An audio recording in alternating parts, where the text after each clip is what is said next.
Hello friends, how are you? I hope आप सब अच्छे होंगे, खुश होंगे और अपनी पढ़ाई बहुत अच्छे से कर रहे होंगे, राइट? आज शुरू करने वाले हैं करंट इलेक्ट्रिसिटी, और इस चैप्टर में जितने टॉपिक्स हैं सारे कवर करेंगे। एक सिंगल वीडियो में पॉसिबल नहीं है, बहुत सारे बनाने पड़ेंगे। आज के वीडियो में जितना मैक्सिमम कवर हो सकता है कोशिश करते हैं, ठीक है? तो करंट इलेक्ट्रिसिटी जो चैप्टर है आपका, उसको आज स्टार्ट करना है। तो विदाउट वेस्टिंग टाइम, तो चैप्टर का जो नाम है करंट, तो यहीं से शुरू करते हैं। नॉर्मली जब करंट की बात होती है तो हमारे दिमाग में ये बैठा रहता है कि करंट मतलब flow of charge, rate of flow of charge, ये सारी बातें हम करते हैं। लेकिन मैं थोड़ा सा बेसिक से शुरू कर रहा हूँ। करंट का मतलब होता है फ्लो। अब वो इलेक्ट्रिक करंट हो सकती है, फ्लो ऑफ चार्ज, वो वाटर करंट हो सकता है, फ्लो ऑफ फ्लूइड, वो एयर करंट हो सकती है, flow of air, anything which can flow. तो वहाँ पे हम करंट वर्ड यूज़ करते हैं, ठीक है? तो करंट वर्ड का मतलब क्या है? फ्लो।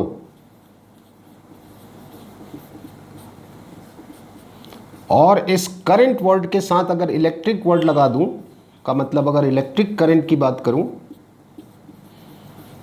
तो इलेक्ट्रिक करंट हो जाएगा flow of charge.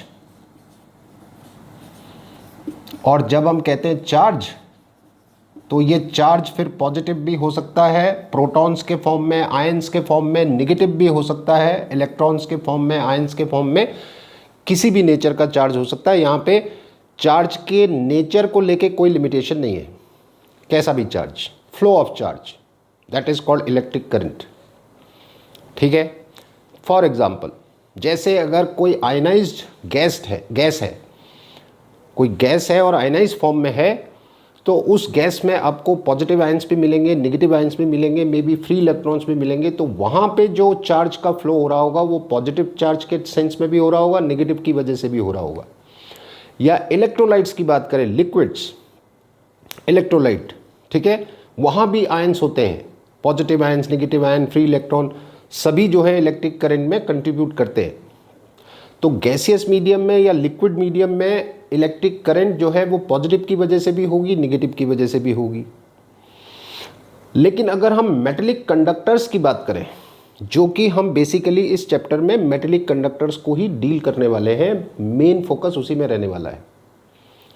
Metallic conductors की बात करें तो मेटेलिक कंडक्टर्स में भी पॉजिटिव आयंस होते हैं और फ्री इलेक्ट्रॉन्स होते हैं। लेकिन जो पॉजिटिव आयंस मेटेलिक कंडक्टर में होते हैं वो फर्मली फिक्स होते हैं, वो मूव नहीं कर सकते। एक बात तो क्लियर है, इलेक्ट्रिक करंट के लिए चार्ज का मोशन में होना जरूरी है, मोबाइल चार्ज की जरूरत पड़ती है, खाली चार्ज नहीं। चार्ज जो मूव कर सके, जिसके पास मोबिलिटी हो, ये वर्ड भी आगे आने वाला है, मोबिलिटी, एबिलिटी टू मूव। तो खाली चार्ज पार्टिकल नहीं, वो चार्ज पार्टिकल मूव करना चाहिए।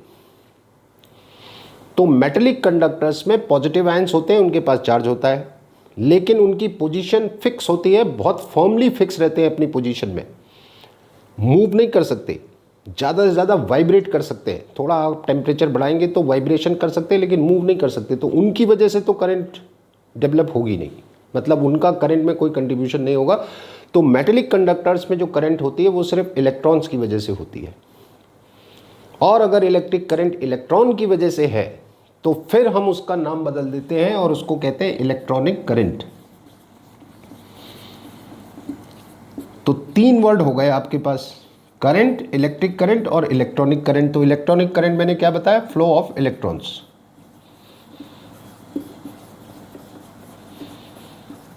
ये है,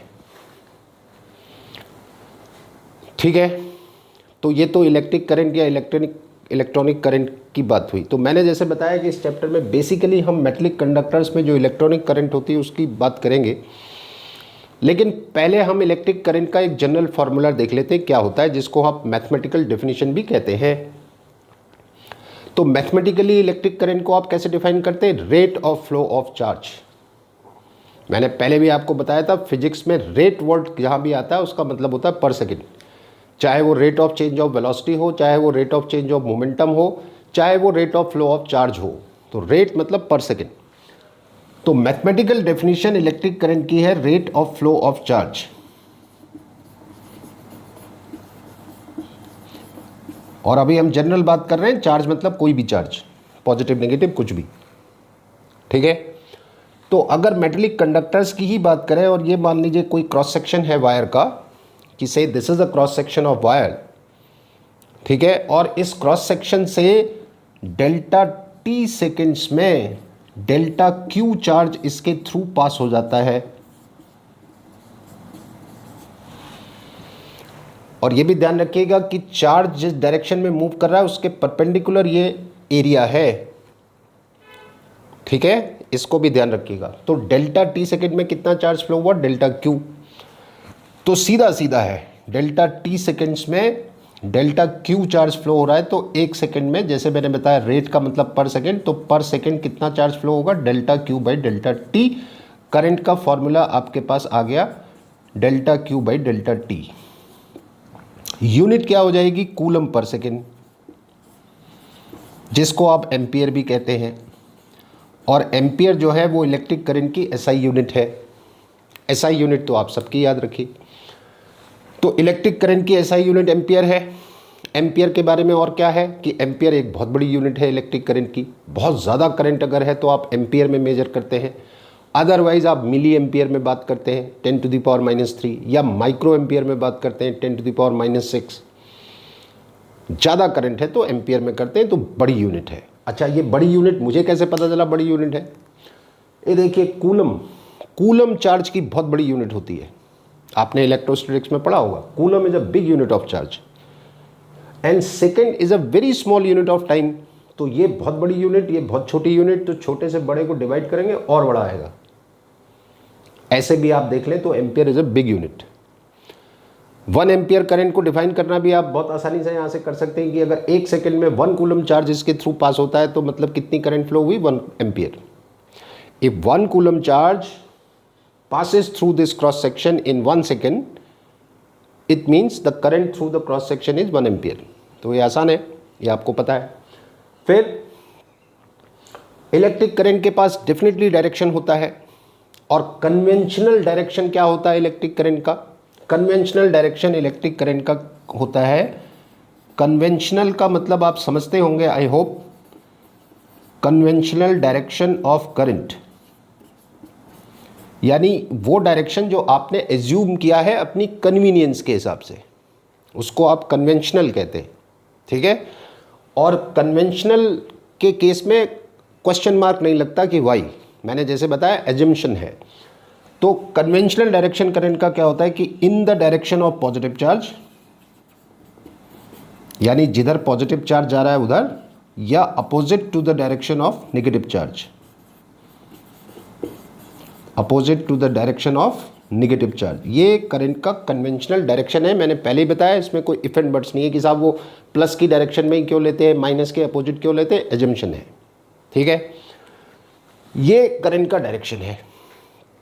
अगर पॉजिटिव चार्ज की वजह से करंट डेवलप हो रही है किसी जगह में, तो जिधर पॉजिटिव चार्ज जा रहा है उधर ही आप करंट का डायरेक्शन मान के चलेंगे, और अगर नेगेटिव चार्ज की वजह से हो रही है तो फिर जिधर नेगेटिव जा रहा है उसके अपोजिट।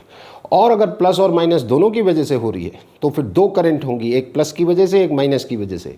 तो वो दोनों डायरेक्शन देख के फिर आप टोटल करंट निकालेंगे कि किसी क्रॉस सेक्शन से मान लीजिए पॉजिटिव चार्ज इधर जा रहा है तो इसकी करंट भी इधर ही जाएगी, नेगेटिव चार्ज भी इधर ही जा रहा है, अगर मान लीजिए इसमें प्लस माइनस दोनों जा रहे हैं तो इसकी करंट अपोजिट ली जाएगी, और total current I minus I dash या I डैश माइनस आई हो जाएगी। जो ज़्यादा होगा उसमें से कम हो जाएगी, उसमें से कम वाली माइनस हो जाएगी। प्लस माइनस अगर दोनों ही क्रॉस कर रहे हैं, एक ही नेचर का चार्ज अगर इस क्रॉस सेक्शन से जा रहा है तो फिर तो कोई दिक्कत नहीं है, ठीक है। ये बात हुई इलेक्ट्रिक करंट की। अच्छा, अब यहाँ पे एक बात और कर लेते हैं कि ये जो फॉर्मूला हमने लिखा है इलेक्ट्रिक करंट का, delta Q by delta T, ये फॉर्मूला हम तब यूज़ करेंगे जब constant rate of flow of charge होगा। For the constant rate of flow of charge, क्या मतलब है constant rate of flow of charge का? मतलब ये है कि अभी 1 सेकंड में जितना चार्ज क्रॉस हुआ अगले सेकंड में भी उतना ही हुआ, उसके अगले सेकंड में भी उतना ही हुआ, यानी हर सेकंड में एक जैसा चार्ज अमाउंट फ्लो हो रहा है। तो आप कहेंगे साहब रेट ऑफ फ्लो कांस्टेंट है, तो करंट आप सीधा सीधा delta Q by delta T से फाइंड कर लेंगे। और किसी पर्टिकुलर ड्यूरेशन में इस क्रॉस सेक्शन से टोटल कितना चार्ज फ्लो हुआ अगर आपको निकालना है, तो इसी फॉर्मूले को यूज़ करके आप delta Q equals to I delta T करके आप चार्ज भी निकाल सकते हैं किसी पर्टिकुलर टाइम के लिए। दोनों सेंस में आप फॉर्मूला यूज़ कर सकते हैं। तो ये फॉर्मूला है फॉर द कांस्टेंट करंट का मतलब अगर rate of flow of charge constant है तब तो आप ऐसे कर लीजिए, और अगर रेट ऑफ फ्लो कांस्टेंट नहीं है मतलब कि एक सेकंड में अभी कुछ चार्ज फ्लो होता है, अगले सेकंड में कुछ और अमाउंट फ्लो होता है, अगले सेकंड में कुछ और होता है, तो हर बार ये रेट बदल रहा है। तो अगर rate of flow of charge constant नहीं है तो फॉर्मूले को हम थोड़ा सा मॉडिफाई करते हैं और हम इसको क्या लिखते हैं कि then we write it like this कि आई जो है वो है limit delta T tends to 0 delta Q by delta T. अगर rate of flow of charge constant नहीं है तो फिर आपको इंस्टेंटेनियस करंट की बात करनी पड़ेगी, का मतलब करंट एट एन इंस्टेंट, और इंस्टेंट का मतलब होता है स्मॉल ड्यूरेशन, और स्मॉल ड्यूरेशन को ही आपने यहाँ पे लिखा हुआ है symbolically limit delta T tends to 0 का मतलब अगर ये स्मॉल, ये जो डेल्टा टी है if it is very small right, तो वो इंस्टेंटेनियस करंट हो जाएगी। एंड इसी को मैं डिफरेंशियल फॉर्म में D Q by D T भी लिख सकता हूँ। ये this formula for current is used जब करंट आपकी वेरिएबल है। वेरिएबल करंट है तो ये फॉर्मूला है, कांस्टेंट करंट है तो ये फॉर्मूला है। अब जैसे इस फॉर्मूले से डेल्टा क्यू आपने फाइंड कर लिया, सीधा सीधा करंट इनटू टाइम। यहाँ से अगर आपको चार्ज फाइंड करना होगा D Q equals to I D T, और टोटल चार्ज के लिए इसको इंटीग्रेट करना पड़ेगा जिस ड्यूरेशन के लिए भी आपको चार्ज फाइंड करना है 0 टू टी। तो अगर करंट आपकी टाइम के साथ वेरी कर रही है और आपको चार्ज निकालना है, किसी मान लो आपसे कहें साहब 2 सेकंड में कितना चार्ज फ्लो होगा, 3 सेकंड में कितना होगा, तो फिर 0 टू टी आप इसको इंटीग्रेट करके हम इस पे बेस क्वेश्चंस करेंगे, न्यूमेरिकल्स करेंगे। अभी तो मैं फॉर्मूला समझा रहा हूँ, ठीक है। ये वेरिएबल करंट के लिए फॉर्मूला आ गया आपका D Q by D T, और वो कांस्टेंट करंट के लिए आ गया। अब करंट के पास डायरेक्शन है, बिल्कुल सही बात है, करंट के पास डायरेक्शन है, लेकिन डायरेक्शन होते हुए भी हम इसको वेक्टर्स वाली कैटेगरी में नहीं रखते हैं। इसलिए नहीं रखते हैं क्योंकि इलेक्ट्रिक करंट के पास डायरेक्शन तो ज़रूर होती है लेकिन वेक्टर एडिशन लॉ को ये फॉलो नहीं करती है, और वेक्टर एडिशन लॉ को फॉलो नहीं करती है, इसलिए डायरेक्शन होते हुए भी वेक्टर्स की कैटेगरी में हम इसको नहीं रख पाते हैं।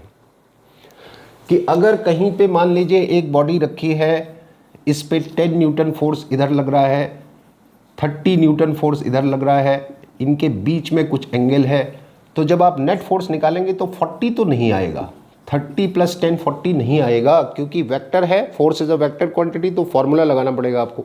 कौन सा फॉर्मूला लगाना पड़ेगा? दो वेक्टर्स के रिजल्टेंट का क्या फॉर्मूला होता है? R = √a² + b² + 2ab cos θ। इसको सॉल्व करेंगे तो ये नेट फोर्स आएगा। लेकिन करंट के केस में क्या है कि अगर किसी पॉइंट पे मान लीजिए यहाँ से 3 एम्पियर करंट आ रही है और यहाँ से कोई 4 एम्पियर करंट आ रही है, अलग अलग डायरेक्शन से आ रही है, तो नेट करंट यहाँ से जो आगे जाएगी वो 7 एम्पियर जाएगी। डायरेक्शन को मैंने इन्वॉल्व ही नहीं किया कहीं। तो करंट को जब हम ऐड करते हैं तो सिंपली स्केलर्स की तरह ऐड कर देते हैं, वेक्टर एडिशन नहीं होता। इसलिए डायरेक्शन होते हुए भी जो करंट है वो वेक्टर्स की कैटेगरी में नहीं आती है। एक बात तो ये है, ठीक है। आगे बढ़ते हैं। तो देखिए हमने ये फॉर्मूला डिराइव किया, ये कांस्टेंट करंट के लिए, वो वेरिएबल करंट के लिए, ठीक है। अब मान लीजिए ये एक वायर है नॉन यूनिफॉर्म क्रॉस सेक्शन का। आप देख रहे हैं कि यहाँ पे क्रॉस सेक्शन ज़्यादा है, यहाँ कम, यहाँ कम, नॉन यूनिफॉर्म क्रॉस सेक्शन का वायर है। एक बात यहाँ पे बता दूँ इससे पहले कि मैं इस डिस्कशन को स्टार्ट करूँ, आपको हेल्प करेगा समझने में। देखिए, flow of charge, flow of a fluid, flow of heat एक जैसे फिनोमेना है। तीनों फिनोमेना एक जैसे है। क्या बताया मैंने? Flow of charge, flow of liquid या fluid and flow of heat in a conductor एक जैसे फिनोमेना है। आप देखिए, हीट के फ्लो के लिए क्या चाहिए? टेम्परेचर डिफरेंस, क्लास 11 याद आ रहा होगा। किसी फ्लूइड के फ्लो के लिए क्या चाहिए? Pressure difference. इसी तरह से आगे चल के अभी आप देखेंगे कि करंट के फ्लो के लिए क्या चाहिए? Potential difference. हालांकि छोटी क्लास में भी पढ़ा होगा। तो करंट के लिए पोटेंशियल डिफरेंस, हीट के लिए टेम्परेचर डिफरेंस, फ्लूइड के लिए प्रेशर डिफरेंस एक जैसा है।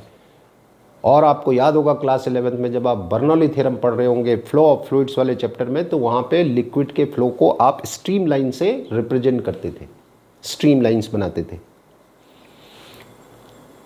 कुछ याद आ रहा है आपको? इसी तरह से आप देखो, ये वायर है नॉन यूनिफॉर्म क्रॉस सेक्शन का। यहां पर इसका क्रॉस सेक्शन मान लीजिए A1 है, यहां पर A2 है, यहां पर A3 है। अगर इस वायर में जो करंट है वो स्टेडी स्टेट में आ गई है, यानी इस वायर में करंट डेवलप हो गई फाइनली, क्योंकि देखो करंट को डेवलप होने में टाइम लगता है। तो अगर करंट इस वायर में डेवलप हो गई कंप्लीटली, यानी कि स्टेडी स्टेट अगर आ गई है, तो इसमें से हर क्रॉस सेक्शन की करंट एक जैसी आएगी। जो करंट यहाँ आएगी वो यहाँ आएगी, वो यहाँ आएगी। अब मैं इसको आपको स्ट्रीम लाइन से समझाता हूँ। तो जैसे लिक्विड के फ्लो को आप स्ट्रीम लाइन से रिप्रेजेंट कर देते हैं, तो इसी तरह से करंट के फ्लो को भी आप स्ट्रीम लाइन से रिप्रेजेंट कर सकते हैं। कुछ चार्जेज इसको फॉलो करके आगे बढ़ रहे हैं, कुछ चार्जेज इसको फॉलो करके आगे बढ़ रहे हैं, कुछ चार्जेज इसको फॉलो करके आगे बढ़ रहे हैं। और आपको समझाने के लिए मैंने 5 स्ट्रीम लाइन ली है, हालांकि इनका नंबर बहुत ज़्यादा होगा, 5 ली है मैंने। तो आप देखो इस क्रॉस सेक्शन से भी 5 स्ट्रीम लाइन एंटर कर रही है, यही 5 स्ट्रीम लाइन यहाँ से भी एंटर कर रही है, और यही 5 यहाँ से भी कर रही है। इसका मतलब जो, और मान लीजिए कि ये करंट सारी एक जैसी हैं, सारी स्ट्रीम लाइंस आई करंट को रिप्रेजेंट कर रही है मान लीजिए, तो ऑल टुगेदर इस क्रॉस सेक्शन से कितनी करंट पास हुई? 5I। यही 5 स्ट्रीम लाइन यहाँ से भी पास हो रही है, तो कितनी पास हुई? 5I। और यही 5 यहाँ से भी हो रही है, तो यहाँ भी कितनी करंट है? 5I। आपने क्लास 11th में वापस ले जाता हूँ, क्या होता था, ऐसा ही अगर एक पाइप है तो आपको याद है कि 1 सेकंड में जितना लिक्विड इस क्रॉस सेक्शन से एंटर करेगा उतना ही लिक्विड 1 सेकंड में यहाँ से बाहर आएगा, क्योंकि पाइप के अंदर लिक्विड की क्वांटिटी फिक्स है। पुरानी बात याद दिला रहा हूँ। तो 1 सेकंड में जितना चार्ज इस क्रॉस सेक्शन से एंटर करेगा उतना ही यहाँ से बाहर भी आएगा, क्योंकि किसी कंडक्टर में जब करंट फ्लो हो रही होती है तो नेट चार्ज कंडक्टर का 0 ही होता है। भले ही उसमें करंट फ्लो हो रही है, लेकिन उस कंडक्टर का नेट चार्ज आप निकालेंगे 0 आएगा। और वो रीजन आपको दिख रहा है, यहाँ से चार्ज एंटर कर रहा है, यहाँ से बाहर निकल जा रहा है, तो इसके अंदर का टोटल चार्ज तो फिक्स है। तो इसलिए अगर स्टेडी स्टेट में कोई कंडक्टिंग वायर है तो हर क्रॉस सेक्शन की करंट एक जैसी आएगी, लेकिन इन क्रॉस सेक्शन में कुछ तो डिफरेंस दिखाई दे रहा है, कुछ डिफरेंस तो इन क्रॉस सेक्शन में दिखाई दे रहा है। आप देख रहे हैं कि यहाँ पे स्ट्रीम लाइंस की स्पेसिंग थोड़ा ज़्यादा है, यहाँ पर स्ट्रीम लाइंस की स्पेसिंग थोड़ा कम है, और यहाँ तो बहुत कम है ना। तो हम एक टर्म इंट्रोड्यूस करने जा रहे हैं, उसको क्या कहते हैं? Current density. करंट डेंसिटी बोलते हैं। तो अगर यहां बात करूं तो करंट डेंसिटी कम है, यहां करंट डेंसिटी थोड़ा ज़्यादा है, पास पास है स्ट्रीम लाइंस, और यहां पे करंट डेंसिटी और ज़्यादा है। तो व्हाट इज करंट डेंसिटी? अगर ये क्रॉस सेक्शन A1 है, ये A2 है, ये A3 है, तो करंट डेंसिटी को हम J से डिनोट करते हैं, और इसका फॉर्मूला होता है I/A। इन जनरल अगर बात करूं कि अगर ये कोई क्रॉस सेक्शन है, इस क्रॉस सेक्शन का एरिया अगर डेल्टा A है, और इस क्रॉस सेक्शन से अगर डेल्टा I करंट पास होती है इसके परपेंडिकुलर डायरेक्शन में, ये ध्यान रखिएगा, तो इस क्रॉस सेक्शन की जो करंट डेंसिटी होगी वो सीधा सीधा डेल्टा I/डेल्टा A हो जाएगी। तो इस हिसाब से देखूं तो इस क्रॉस सेक्शन की करंट डेंसिटी आएगी दिस अपॉन दिस, इसकी दिस अपॉन दिस, इसकी दिस अपॉन दिस, और डेफिनेटली इस टोटल करंट को अगर मैं I मान लूँ, 5I की जगह I ही लिख लूँ अगर कैपिटल I, तो यहाँ पे करंट डेंसिटी क्या आएगी? I/A1, यहाँ पर आएगी I/A2, और यहाँ पर आएगी I/A3। और डेफिनेटली ये करंट डेंसिटी ज़्यादा है, ये कम है, और ये और कम है। तो ये एक नई टर्म हमने इंट्रोड्यूस की है, बड़े काम की चीज़ है, ध्यान रखिएगा। आगे चल के आप देखेंगे कि किसी वायर में जब करंट फ्लो होती है तो आपको बैटरी या सेल लगाना पड़ता है। उस वायर के अक्रॉस एक पोटेंशियल डिफरेंस जब आप डेवलप करते हैं तब करंट फ्लो होना शुरू होती है, और उस पोटेंशियल डिफरेंस की वजह से एक इलेक्ट्रिक फील्ड आता है, उस इलेक्ट्रिक फील्ड की वजह से ही करंट फ्लो होती है। आगे हम डिटेल में इसको डिस्कस करेंगे, ठीक है। तो ये जो इलेक्ट्रिक करंट है बेसिकली इलेक्ट्रिक फील्ड की वजह से है, और इलेक्ट्रिक फील्ड एक वेक्टर क्वांटिटी है जबकि करंट आपकी स्केलर क्वांटिटी है। तो हमको एक टर्म यहाँ पे इंट्रोड्यूस कर रहे हैं करंट डेंसिटी, जो कि एक वेक्टर क्वांटिटी है, ये वेक्टर है। करंट कैसी फिजिकल क्वांटिटी है? स्केलर, लेकिन करंट डेंसिटी कैसी है? वेक्टर। अब थोड़ा इसकी डिटेल में बात करते हैं। आई होप थोड़ा सा करंट डेंसिटी का आइडिया आपको यहाँ से आया होगा, ठीक है। थोड़ा और डिटेल में करंट डेंसिटी को डिस्कस करते हैं। तो जैसे मैंने बताया, करंट डेंसिटी एक वेक्टर क्वांटिटी है, एम्पियर पर मीटर स्क्वायर इसकी यूनिट हो जाएगी, और क्योंकि वेक्टर क्वांटिटी है तो डायरेक्शन होगी। तो डायरेक्शन क्या होगी? तो करंट डेंसिटी का डायरेक्शन क्या होता है कि same as the direction of current, same as the direction of current. जो डायरेक्शन करंट का है वही इसका भी डायरेक्शन होता है करंट डेंसिटी का। जे से डिनोट करते हैं। अब देखो, ये एक क्रॉस सेक्शन है और इस क्रॉस सेक्शन का एरिया मान लीजिए डेल्टा ए है, और इस पूरे क्रॉस सेक्शन से कांस्टेंट करंट पास हो रही है डेल्टा आई। अब इस बात को थोड़ा सा समझने की कोशिश करिएगा। तो अगर पूरे क्रॉस सेक्शन से एक जैसी करंट पास हो रही है, अगर इनको भी मैं स्ट्रीम लाइन ही मान लूं, तो हर स्ट्रीम लाइन से एसोसिएटेड करंट अगर एक जैसी है, जिस करंट को ये स्ट्रीम लाइन रिप्रेजेंट कर रही है उसी को ये भी कर रही है, ये भी, यानी सारी करंट मान लो अगर आई है, ये पूरे क्रॉस सेक्शन में एक जैसी करंट है, तो अगर आपको करंट डेंसिटी चाहिए तो सीधा सीधा डेल्टा आई अपॉन डेल्टा आई। अगर ये एरिया इसके करंट के परपेंडिकुलर नहीं है, करंट डेंसिटी के लिए करंट का डायरेक्शन और एरिया परपेंडिकुलर होने चाहिए, लेकिन अगर नहीं है, मान लीजिए ये क्रॉस सेक्शन फिर से मैंने वही ले लिया, देखो डेल्टा है, लेकिन इसमें करंट ऐसे जा रही है, और फिर से मान लीजिए कांस्टेंट करंट है थ्रू आउट, पूरे एरिया में एक जैसी करंट है, जो करंट यहाँ है वही यहाँ, वही यहाँ, वही यहाँ, वही यहाँ, लेकिन ये करंट और एरिया परपेंडिकुलर नहीं है और इनके बीच का एंगल मान लो थीटा है, तो ये इस एरिया का एरिया वेक्टर है डेल्टा ए, और ये करंट का डायरेक्शन है, दोनों के बीच का एंगल कितना है? थीटा। तो मैं क्या करूँगा कि इस एरिया का एक कंपोनेंट करंट के परपेंडिकुलर ले लूँगा। ये मैंने एक कंपोनेंट करंट के परपेंडिकुलर इसका लिया, आपको मालूम है ये एंगल थीटा, तो ये भी थीटा ही होगा। तो इस एरिया का कंपोनेंट इस डायरेक्शन में लेंगे, डेल्टा ए कॉस थीटा होगा। तो अब क्योंकि डेल्टा ए कॉस थीटा जो है वो करंट के परपेंडिकुलर है, तो आपकी करंट डेंसिटी क्या आएगी? Delta I upon delta A cos theta. एक बात, और इन दोनों डिस्कशन में मैं ये मान के चल रहा था कि इस पूरे क्रॉस सेक्शन की करंट एक जैसी है, तब तो आप सीधा सीधा ऐसे कर लीजिए। यहाँ से हम इसको ऐसे भी लिख सकते हैं, delta I equals to delta A J cos theta, और फिर हम इसको डॉट प्रोडक्ट के टर्म में भी लिख सकते हैं, J dot delta A. Current का एक्सप्रेशन आ गया करंट डेंसिटी के टर्म में। अब बात करते हैं दूसरी, कि अगर ये सारी करंट एक जैसी नहीं है, पूरे क्रॉस सेक्शन में करंट एक जैसी नहीं है, तो इस पूरे क्रॉस सेक्शन की करंट डेंसिटी एक जैसी नहीं आएगी। अभी तो क्या था, पूरे क्रॉस सेक्शन में एक जैसी करंट थी, आपने करंट डेंसिटी फाइंड की delta A upon delta A, तो ये करंट डेंसिटी इस लोकेशन के लिए भी है, इसके लिए भी, इसके लिए भी, इसके लिए भी, इसके लिए भी, इसके लिए भी, पूरे क्रॉस सेक्शन में थ्रू आउट करंट डेंसिटी एक जैसी आएगी, चाहे ये वाला केस हो चाहे वाला केस हो, ठीक है। लेकिन अगर ये क्रॉस सेक्शन की करंट एक जैसी नहीं है, मान लो मैं फिर से स्ट्रीम लाइंस बनाऊं, ये स्ट्रीम लाइन I1 करंट को रिप्रेजेंट कर रही है, ये I2, ये I3, ये I4, ये I5, सारी करंट अलग अलग है, तो इस पूरे क्रॉस सेक्शन की करंट डेंसिटी एक जैसी नहीं आएगी। तो अगर आपको किसी पर्टिकुलर लोकेशन पे, मान लो यहीं इसी लोकेशन में आपको करंट डेंसिटी चाहिए, तो फिर आप क्या करेंगे कि इस लोकेशन में एक छोटा सा एरिया DA ले लेंगे, और मान लीजिए इस स्मॉल एरिया से एक छोटी सी करंट DI पास हो रही है, तो फिर अब जो करंट डेंसिटी आएगी J, वो आएगी DI बाई DA। अब ये डिफरेंशियल फॉर्म में आ गया, देखिए। और अगर यही केस यहाँ पे है कि ये करंट कांस्टेंट नहीं है, ठीक है, एरिया और ये परपेंडिकुलर नहीं है लेकिन करंट भी कांस्टेंट नहीं है, तो यही फॉर्मूला आपका फिर मॉडिफाई हो जाएगा।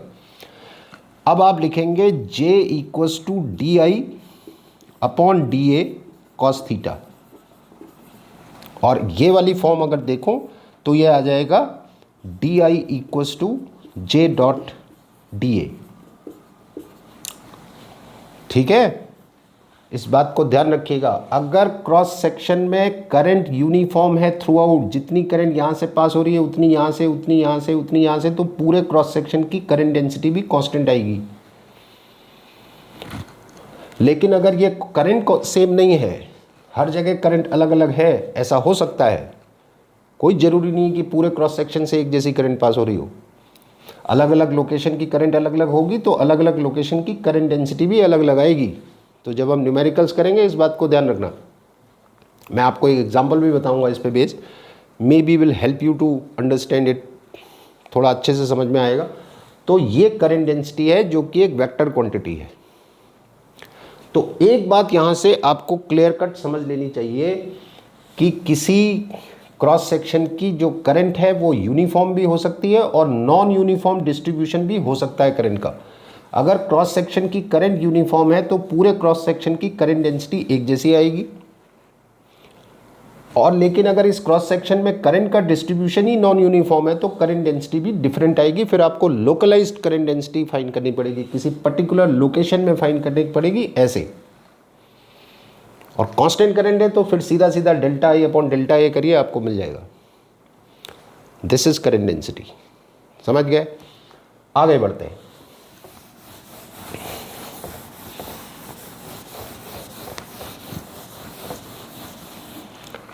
तो अब हमारे पास करंट डेंसिटी का भी फॉर्मूला आ गया, और करंट डेंसिटी और करंट में ध्यान रखिएगा, करंट स्केलर क्वांटिटी है और करंट डेंसिटी एक वेक्टर क्वांटिटी है। एक क्वेश्चन आपको जल्दी से बता देता हूँ, करंट डेंसिटी का फॉर्मूला यूज़ कैसे करना है आपने।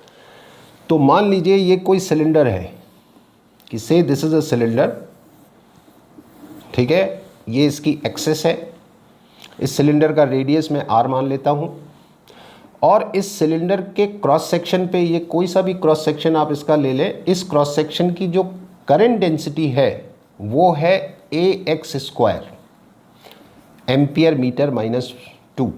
ये इसकी करंट डेंसिटी दे रखी है जो कि डेफिनेटली नॉन यूनिफॉर्म है। यानी अगर आप एक्स डायरेक्शन में आगे बढ़ते हैं तो करंट डेंसिटी बढ़ती जा रही है, नॉन यूनिफॉर्म करंट डेंसिटी है, यहाँ पर अलग, यहाँ पे अलग, यहाँ पे अलग, यहाँ पे अलग, एक जैसी नहीं है। तो आपसे कह रहे हैं बताओ इस क्रॉस सेक्शन से कितनी करंट पास हो रही है, how much current is passing through the cross section. अब इसको कैसे करना है, फॉर्मूला मेरे पास है, मेरे पास क्या फॉर्मूला है, I equals to J dot A, J dot D A, in fact ये है, ये फॉर्मूला यूज़ करने वाला हूँ करंट फाइंड करने के लिए, अभी थोड़ी देर पहले बताया था। ठीक है, तो सबसे पहला काम हम क्या करते हैं कि ये क्रॉस सेक्शन है, ठीक है, थोड़ा सा इसको, ये क्रॉस सेक्शन है, ठीक है। अब मैं क्या करने वाला हूं कि क्योंकि यहां से यहां तक की करंट डेंसिटी एक जैसी नहीं है, तो let us take an elemental area here, एक एलिमेंटल रिंग ले लेते हैं। ये एक एलिमेंटल रिंग है, इस रिंग का रेडियस मान लीजिए x है, और इसकी जो थिकनेस है रिंग की वो मान लीजिए dx है, ठीक है। तो let us find the area of the ring first, area of the elemental ring.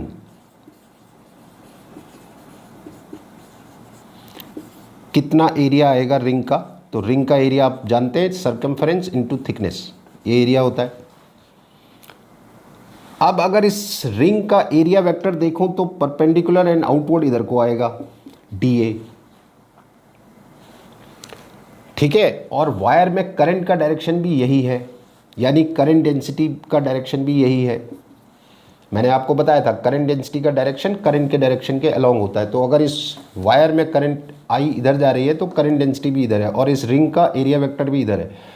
तो अगर मैं J डॉट DA निकालूंगा तो कितना आएगा, तो ये आएगा JDA cos theta, dot product को सॉल्व करेंगे, जिसमें J कितना है आपका AX स्क्वायर क्योंकि रिंग का रेडियस आपने x लिया था, तो यहाँ पे जो करंट डेंसिटी होगी ax²। dA कितना आया आपका 2πx dx, और थीटा कितना है, angle between current density and area vector कितना एंगल है, 0, तो थीटा कितना है 0, तो cos 0 1 हो जाएगा, तो ये आ गया J डॉट dA।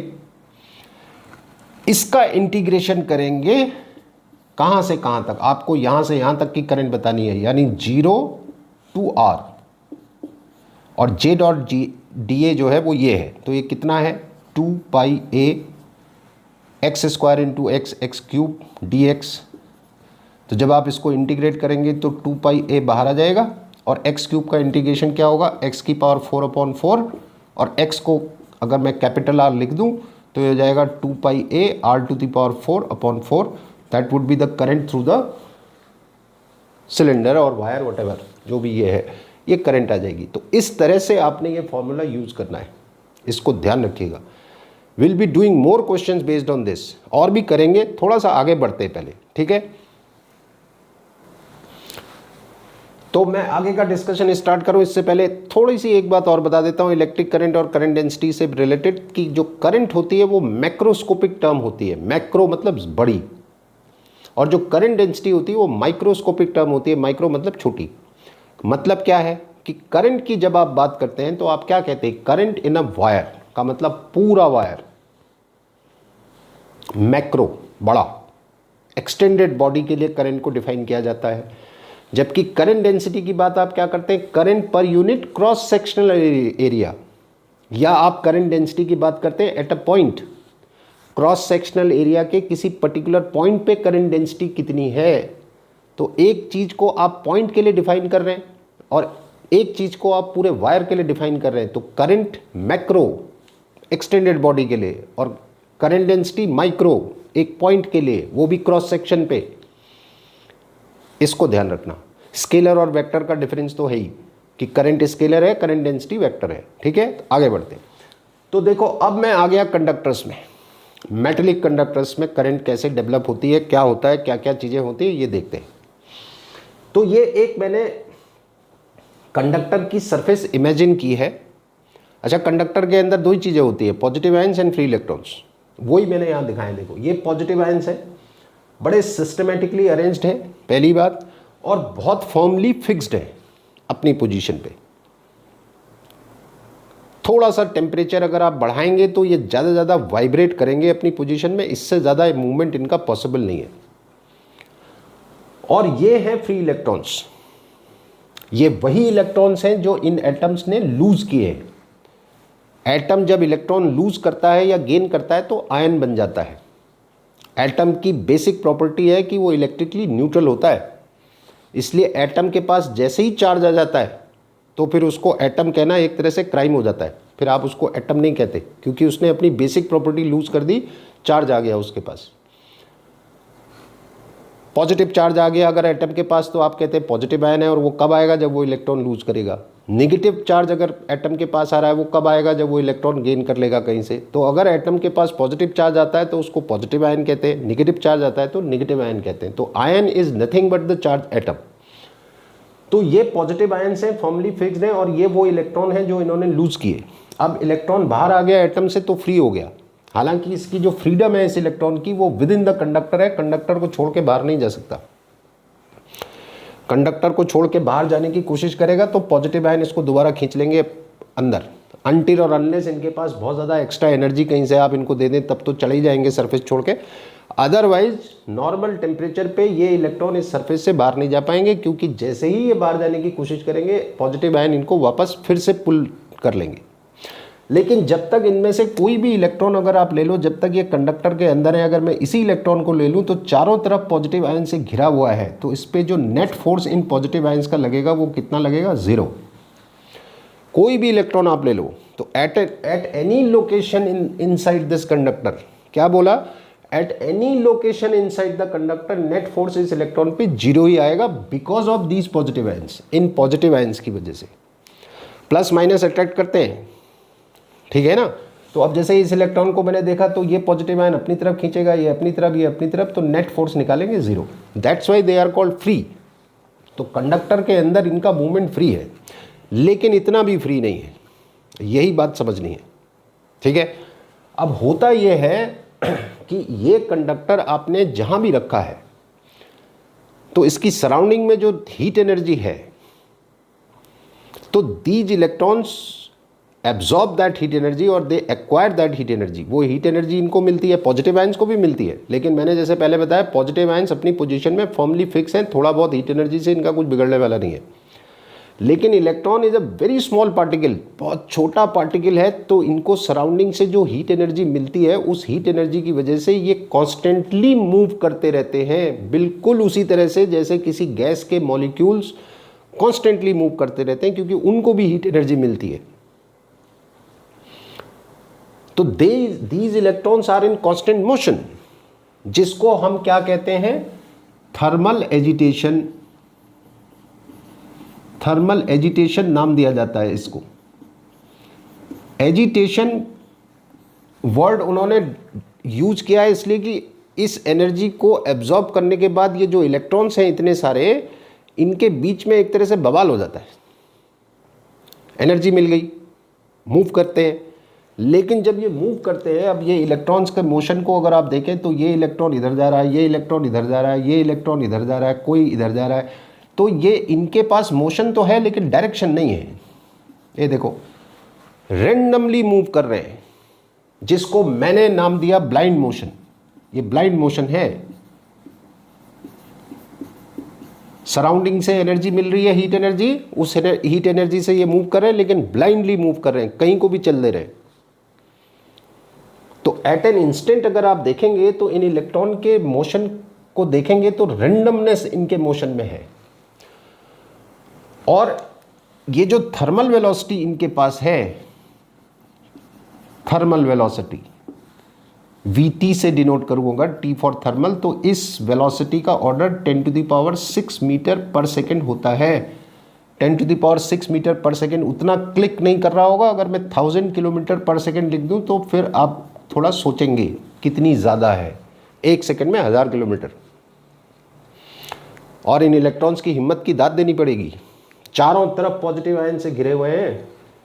और पॉजिटिव आयन और फ्री इलेक्ट्रॉन का कंपैरिजन करूं तो कोई कंपैरिजन नहीं है, ये वैसा ही कंपैरिजन है, एक साइकिल वाले को आप ट्रक से कंपेयर कर रहे हैं, साइकिल को ट्रक से। Positive ion in free electrons के लिए ट्रक की तरह है और ये साइकिल है।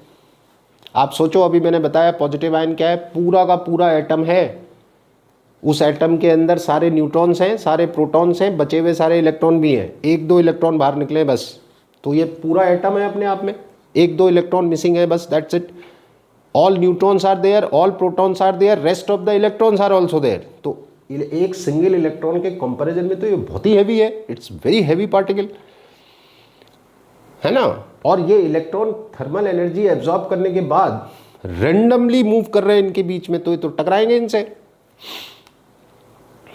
आपस में भी टकराएंगे। मैंने इसीलिए ब्लाइंड मोशन नाम दिया है। ब्लाइंड फोल्ड कर दूं आपको, आंख में पट्टी बांध दूं आपके और आपसे कहूं आप बाइक चलाओ, तो क्या होगा आप समझते हैं? तो ये वैसा ही है। तो जब ये इलेक्ट्रॉन्स इस कंडक्टर के अंदर मूव करते हैं थर्मल वेलोसिटी की वजह से, तो रेंडमनेस है, और इस रेंडमनेस की वजह से इस कंडक्टर में करंट डेवलप नहीं हो पाती, इलेक्ट्रॉन के मोशन में होते हुए भी। इलेक्ट्रॉन है, चार्ज पार्टिकल है, चार्ज भी है उसके पास, मोशन में भी है, लेकिन रेंडमनेस की वजह से करंट डेवलप नहीं हो पाती। इस कंडक्टर का कोई भी क्रॉस सेक्शन अगर मैं ले लूं तो इस क्रॉस सेक्शन से जितने इलेक्ट्रॉन इधर जा रहे होंगे उतने ही इधर भी जा रहे होंगे एट एन एनी इंस्टेंट। तो नेट फ्लो कितना होगा? 0। ये हैफजर्ड हो रहा है सब इधर उधर, तो इधर भी जा रहे हैं उधर भी जा रहे हैं, कोई सिस्टमेटिक मूवमेंट नहीं है ना। अब अगर इसमें से किसी एक इलेक्ट्रॉन को अगर मैं पकड़ लूँ, मान लीजिए इस इलेक्ट्रॉन को पकड़ लूँ, ये इलेक्ट्रॉन इधर आया, इस पॉजिटिव आयन से टकराया, इधर गया, फिर इससे टकराया, फिर इधर आया, इससे टकराया, तो ये तो ऐसे टकराते टकराते ये छोटा सी जगह में यहीं घूमता रहेगा, इस कंडक्टर की सरफेस के अलोंग आगे नहीं बढ़ पाएगा, क्योंकि ये बार बार कोलिजन हो रहा है, टकरा रहा है बार बार। और यही कोलिजन इस मेटल कंडक्टर को या किसी भी बॉडी को एक स्पेशल प्रॉपर्टी देते हैं, मैं उसको प्रॉपर्टी कहूँगा, और उस प्रॉपर्टी को आप क्या कहते हैं? रेसिस्टिविटी। आगे चल के पढ़ेंगे, रेसिस्टिविटी कहते हैं। रेसिस्टिविटी का मतलब ability to resist, and ability to resist what? Ability to resist, तो ability to resist the motion.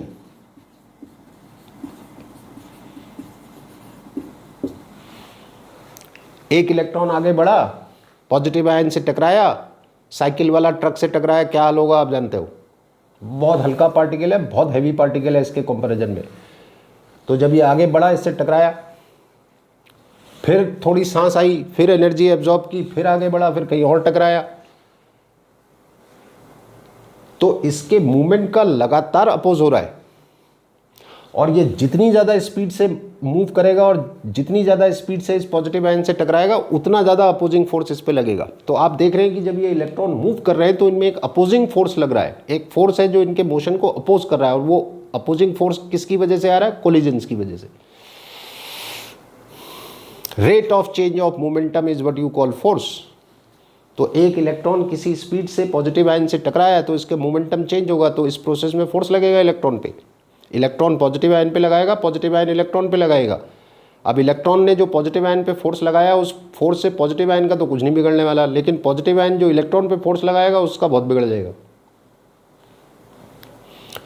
तो हमने ये देखा कि इलेक्ट्रॉन जब मूव करता है, अब हमें एक सिंगल इलेक्ट्रॉन के मूवमेंट को अगर अलग से मैं यहाँ पे दिखाऊं, तो ये इलेक्ट्रॉन मान लीजिए यहाँ से शुरू करता है, इधर गया, फिर टकराया, फिर इधर गया, फिर टकराया, फिर इधर आया, फिर टकराया, फिर इधर गया, फिर टकराया, इस तरह से ये मूव कर रहा है।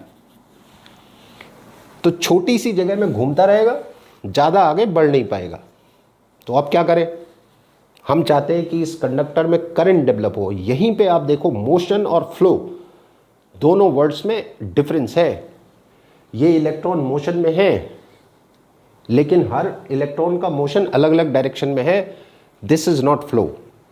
फ्लो का मतलब होता है जब ये सारे इलेक्ट्रॉन एक ही डायरेक्शन में आगे बढ़ने लगे, दैट इज कॉल्ड फ्लो। इसलिए फ्लो वर्ड बहुत इंपॉर्टेंट है, ये ध्यान रखिएगा। पाइप के अंदर जब पानी फ्लो बहता है तो आप फ्लो वर्ड यूज करते हैं, है ना? Then we use the word flow, क्योंकि पाइप बहुत नैरो है तो उसके अंदर सारे पार्टिकल ऑलमोस्ट एक ही डायरेक्शन में जा रहे होंगे। That is what we call flow. तो वो फ्लो चाहिए यहाँ पे। तो फ्लो तो है नहीं, मोशन तो है लेकिन फ्लो नहीं है। तो फ्लो के लिए क्या करते हैं हम एक सेल लगाते हैं, एक बैटरी कनेक्ट करते हैं। अब बैटरी लगाने के बाद क्या होगा वो भी देख लेते हैं। तो देखिए, अब ये आपका कंडक्टर है, ठीक है? ये पॉजिटिव आयंस हैं, सिस्टमेटिकली अरेंज्ड हैं, इलेक्ट्रॉन्स हैं, रैंडमली मूव कर रहे हैं, थर्मल मोशन, थर्मल एजिटेशन, ठीक है? अब आपने बैटरी कनेक्ट कर दी, सेल लगा दिया। अब जैसे ही आप सेल कनेक्ट करेंगे तो क्या होगा? ये वाला एंड प्लस हो जाएगा, आपने प्लस लगा रखा है, इधर वाला एंड नेगेटिव हो जाएगा। तो ये वाला एंड हो गया हाई पोटेंशियल पे और ये वाला एंड हो गया आपका लो पोटेंशियल पे। तो अब ये जो पोटेंशियल का डिफरेंस है, remember that formula VA minus VB equals to E into D, formula हमने डिराइव किया था पहले। तो इस पोटेंशियल डिफरेंस की वजह से क्या होगा? इस वायर के अंदर एक इलेक्ट्रिक फील्ड डेवलप होगा with the speed of light. Light की स्पीड से इसके अंदर एक इलेक्ट्रिक फील्ड डेवलप हो जाएगा। जैसे ही आप स्विच ऑन करेंगे, का मतलब आप बैटरी कनेक्ट करेंगे, जैसे आप घर में अपना लैंप या पंखा या गीजर या AC चलाने के लिए बटन दबाते हैं, तो बस वही ऑन करते हैं, तो within no time electric field पूरे वायर में, पूरे सर्किट में डेवलप हो जाता है। तो आप जैसे ही यहाँ पे स्विच ऑन करेंगे, इस पूरे वायर में एक इलेक्ट्रिक फील्ड लाइट की स्पीड से डेवलप होगा। और इसीलिए लंबे से लंबे वायर में भी इलेक्ट्रिक करंट को डेवलप होने में टाइम नहीं लगता। आपके घर में पावर हाउस से जहाँ से लाइट आती है, वहाँ से आपके घर का डिस्टेंस 10 किलोमीटर है मान लीजिए, तो वहाँ से वो स्विच ऑन करेगा, यहाँ आपके घर में लाइट ऑन हो जाएगी। टाइम नेग्लिजिबल टाइम लगता है, nothing. This is the answer of the question कि इतने लंबे वायर में इतनी जल्दी करंट कैसे डेवलप हो जाती है। तो मैंने आपको बताया, आप स्विच ऑन करेंगे, इलेक्ट्रिक फील्ड डेवलप होगा with the speed of light. और लाइट की स्पीड से अगर इलेक्ट्रिक फील्ड डेवलप हो रहा है तो कितना भी लंबा वायर हो, उसको डेवलप होने में टाइम नहीं लगेगा, ठीक है? अब इलेक्ट्रिक फील्ड आ गया, तो अब इन इलेक्ट्रॉन्स पे, अब और देखो, ये मैंने इलेक्ट्रॉन्स के मोशन को दिखा रखा है रैंडम मोशन पे। अभी भी इनके पास थर्मल वेलोसिटी है, लेकिन अब इन इलेक्ट्रॉन्स पे इस इलेक्ट्रिक फील्ड का फोर्स लगेगा, सारे इलेक्ट्रॉन्स पे फोर्स लगेगा towards the positive end of the wire. ये इनमें फोर्स लग रहा है, देखिए पॉजिटिव एंड की तरफ फोर्स लग रहा है सारे इलेक्ट्रॉन्स पे। अब यहां पे देखो एक डायरेक्शन आ रही है, सारे इलेक्ट्रॉन पे फोर्स एक ही तरफ लग रहा है और यही हम चाह रहे थे, फ्लो। अब ये फोर्स इनको फ्लो कराएगा, ये फोर्स ही इनको इस तरफ ड्रिफ्ट कराएगा। I am deliberately introducing the word drift. Drift कराएगा, ड्रिफ्ट का मतलब होता है बहा ले जाना, हिंदी में बता रहा हूं शुद्ध। तो अब देख रहे हैं सारे इलेक्ट्रॉन पे फोर्स एक ही तरफ लग रहा है और मुझे मालूम है जब Q चार्ज को E इलेक्ट्रिक फील्ड में रखते हैं तो Q इंटू E फोर्स लगता है, ये पहले पढ़ चुके हैं। अब यहाँ पे इलेक्ट्रॉन्स की बात हो रही है तो इलेक्ट्रॉन पे कितना फोर्स लगेगा, small e into capital E, where small e is the charge of electron, इतना फोर्स लगेगा। इस फोर्स से ये जब आगे बढ़ेंगे, and keeping this point in your mind कि थर्मल वेलोसिटी इनके पास अभी भी है, यानी इनके मोशन में रेंडमनेस अभी भी है और उस रैंडम मोशन की वजह से ये अभी भी टकराएंगे, पॉजिटिव आयन से अभी भी टकराएंगे, आपस में भी टकराएंगे, यानी इनमें एक अपोजिंग फोर्स और लगेगा। और मैंने अभी थोड़ी देर पहले आपको बताया कि वो जो अपोजिंग फोर्स इन पे लग रहा है, जो इनके मोशन का अपोज कर रहा है, वो इनकी स्पीड पे डिपेंड करेगा। जितनी ज़्यादा स्पीड से ये टकराएंगे उतना ज़्यादा फोर्स इनमें लगेगा, क्योंकि rate of change of momentum is what you call force. Mass into speed या मास इनटू वेलोसिटी क्या होता है, मोमेंटम। तो जितनी ज़्यादा स्पीड इनके पास होगी उतना ज़्यादा फोर्स लगेगा, और वो कैसा फोर्स है, अपोजिंग फोर्स।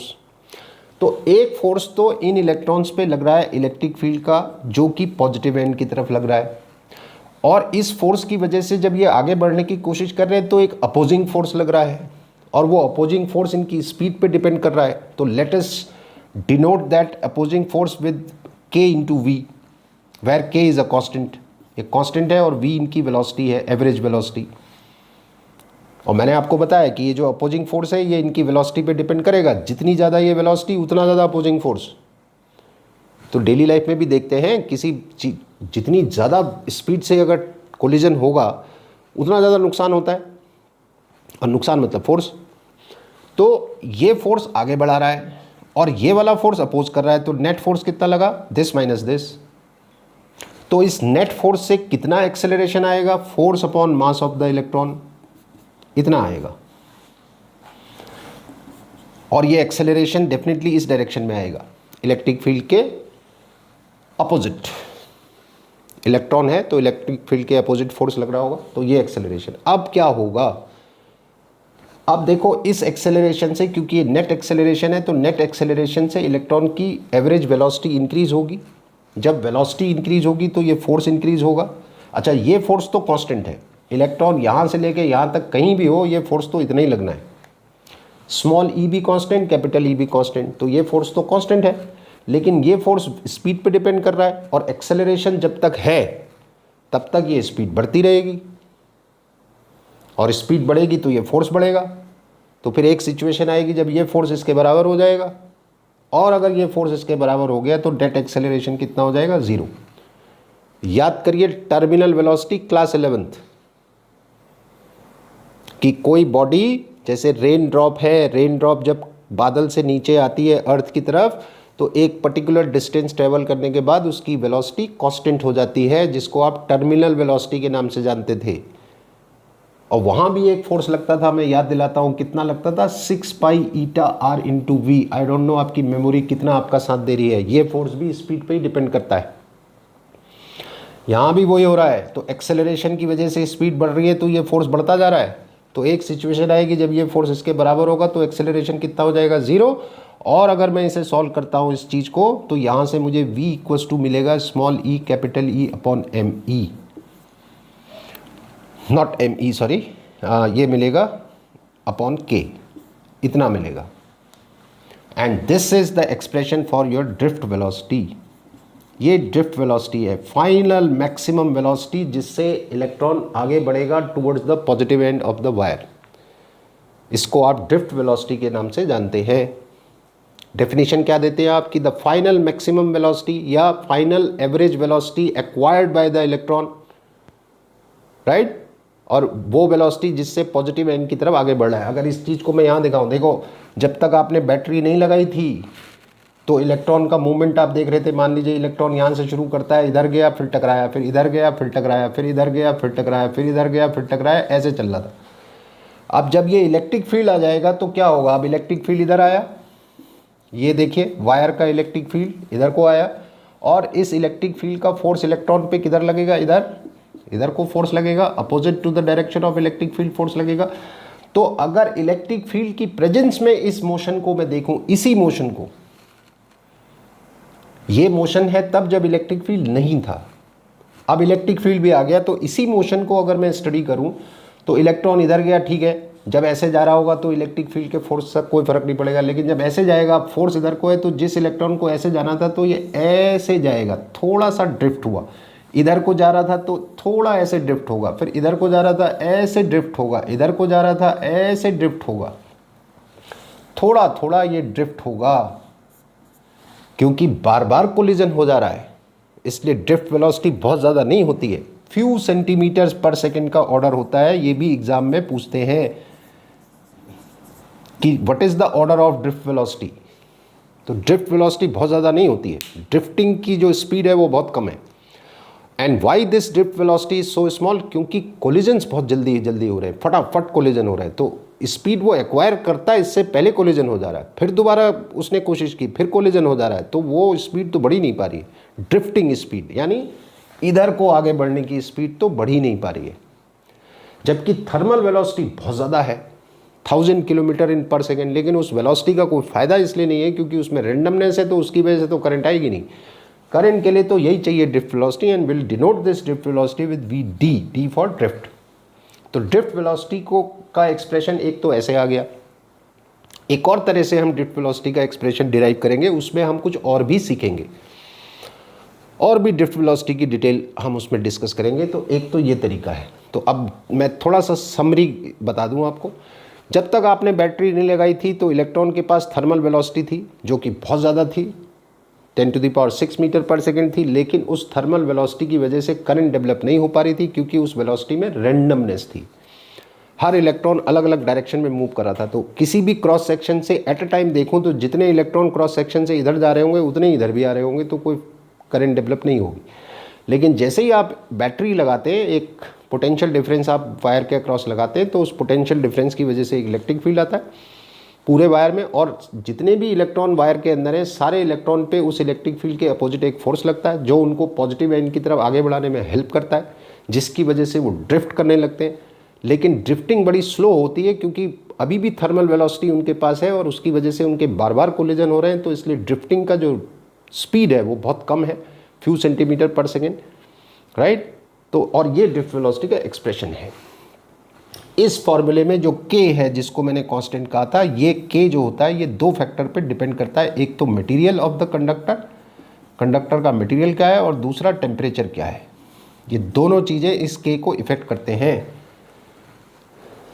अगर मैं दो अलग अलग कंडक्टर्स की बात करूं, जैसे कॉपर एंड आयरन, दोनों कंडक्टर हैं, हालांकि copper is a better conductor, iron इतना अच्छा कंडक्टर नहीं है, लेकिन अगर मैं बात करूं आयरन और कॉपर की, दोनों ही कंडक्टर हैं, तो उसमें क्या होगा, पॉजिटिव आयंस कॉपर के केस में भी होंगे, आयरन के केस में भी होंगे, फ्री इलेक्ट्रॉन कॉपर में भी होंगे, आयरन में भी होंगे, लेकिन डिफरेंस क्या होगा, एक तो नंबर ऑफ फ्री इलेक्ट्रॉन्स का डिफरेंस होगा, दूसरा पॉजिटिव आयंस के साइज का डिफरेंस होगा, पॉजिटिव आयंस के अरेंजमेंट का डिफरेंस होगा। कॉपर में पॉजिटिव आयंस का अरेंजमेंट अलग तरह से होगा, आयरन में अलग तरह से होगा, ठीक। और अरेंजमेंट से कोलिजन पे इफेक्ट पड़ेगा। मान लीजिए पॉजिटिव आयंस बहुत पास पास है तो कोलिजन की पॉसिबिलिटी ज़्यादा होगी, पॉजिटिव आयन दूर दूर हैं, गैप ज़्यादा है दो पॉजिटिव आयंस के बीच में, तो इलेक्ट्रॉन को आगे बढ़ने में थोड़ा आसानी होगी, कोलिजन्स की पॉसिबिलिटी थोड़ा कम होगी। तो एक तो मटेरियल डिसाइड करेगा कि ये जो अपोजिंग फोर्स है ये ज़्यादा होगा या कम होगा, और फिर टेम्परेचर भी डिसाइड करेगा, क्योंकि मैंने बताया टेम्परेचर की वजह से थर्मल एजिटेशन है, और they are using the word agitation. Agitation मतलब बवाल हो रहा है, कोई इधर जा रहा है, कोई उधर जा रहा है, कोई इधर जा रहा है, और इसी वजह से तो कोलिजन हो रहे हैं, रैंडमनेस है। तो दो फैक्टर हैं जो इस अपोजिंग फोर्स को डिसाइड करेंगे, कौन से, एक तो मटेरियल, और मटेरियल में आयंस का arrangement, number of free electrons, ये सारी बातें, और दूसरा टेम्परेचर। इसके अलावा और भी बहुत डिस्कशन है ड्रिफ्ट वेलोसिटी से रिलेटेड। ड्रिफ्ट वेलोसिटी अपने आप में बड़ा इंपॉर्टेंट टॉपिक है आपके बोर्ड के एग्ज़ाम के लिए, आपके लिए नीट के लिए या जेईई के लिए, सभी के लिए मैं सारा ही कवर करने की कोशिश कर रहा हूँ। आपको बोर्ड का भी मटेरियल मिलेगा, नीट का भी मिलेगा, जेईई का भी मिलेगा, सारे टॉपिक्स लूँगा, जिसको जितनी ज़रूरत है उतना पढ़ सकते हैं, right. So this is all for today, thank you very much, best of luck. But आप देख रहे हैं, मैं देखता हूँ व्यूज़ आपके आते हैं, लेकिन सब्सक्राइब करना आप भूल जाते हैं। अब मैं बार बार ये चीज़ आपसे नहीं कहूँगा, आप सब्सक्राइब करेंगे तो दो फ़ायदे हैं, आप जानते हैं, एक तो आपको हेल्प मिलेगी, आपके पास नोटिफिकेशन जल्दी से जल्दी आएगा। दूसरा, मैंने जैसे पहले भी कहा था कि एक मोटिवेशन लेवल होता है कि एक टीचर है वो आपको पढ़ा रहा है, घर बैठे आपको ये सारी इन्फॉर्मेशन मिल रही है, ठीक है, इसके लिए आपको कहीं जाना नहीं पड़ रहा है। मैं ये नहीं कह रहा हूँ कि I am the only source for this information, आप कहीं और से भी ले रहे होंगे या ले सकते हैं। बट अगर आप मेरा वीडियो देख रहे हैं और आपको लग रहा है कि आपकी हेल्प कर रहा है, तो एटलीस्ट सब्सक्राइब करिए, राइट, और अपनी क्वेरीज आप पूछते रहिए, मैं आपकी हेल्प ज़रूर करूँगा। Thank you very much once again and best of luck.